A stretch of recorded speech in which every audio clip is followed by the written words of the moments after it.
At this point, you can't call what Trump is running a campaign.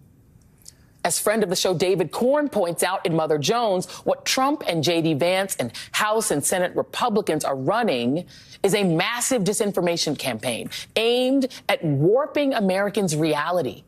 And they're doing it with violent, terrifying, and sometimes bizarre conspiracy theories that set the table for maybe armed resistance to a Kamala Harris win or mass acceptance of American fascism.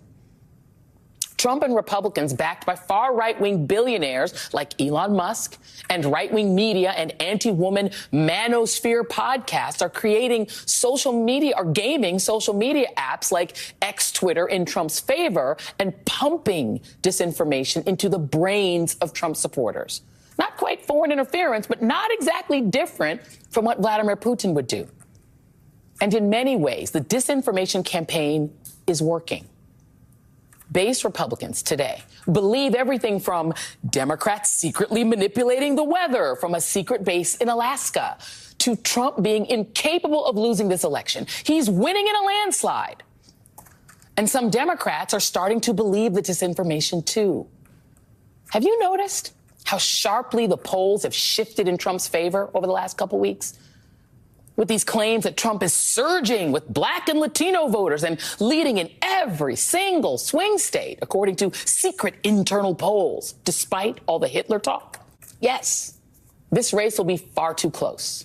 Because unfortunately, we do have a fascist groundswell in parts of this country, mainly among white men, let's be clear, but in small pockets among Black and brown men, too. This happens to be a global phenomenon as women become more economically independent and seek positions of power.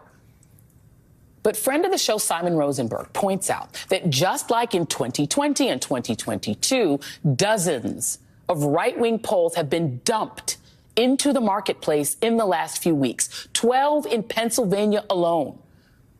Those polls then swing the polling averages to the right, making Trump look strong and Kamala Harris look stalled.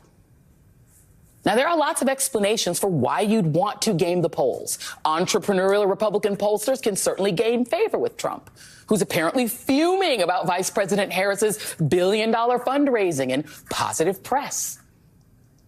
And then there's the more sinister explanation that if Trump, Republican pollsters, and even jittery Democrats convince enough people that his victory is inevitable, how much easier would it be to claim that the election was stolen if he loses? And how much easier would it be to get his base to rise up and maybe even get violent the way they did when he lost the last time? How much easier would it be to get the Republican House Speaker or John Roberts and the right-wing Supreme Court conservatives to throw the election to Trump?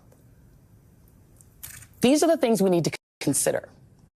Donald Trump is not running a normal election. He's talking America into damn near a civil war to terrify voters into supporting him. And if that doesn't work, he's laying the groundwork for insurrection 2.0.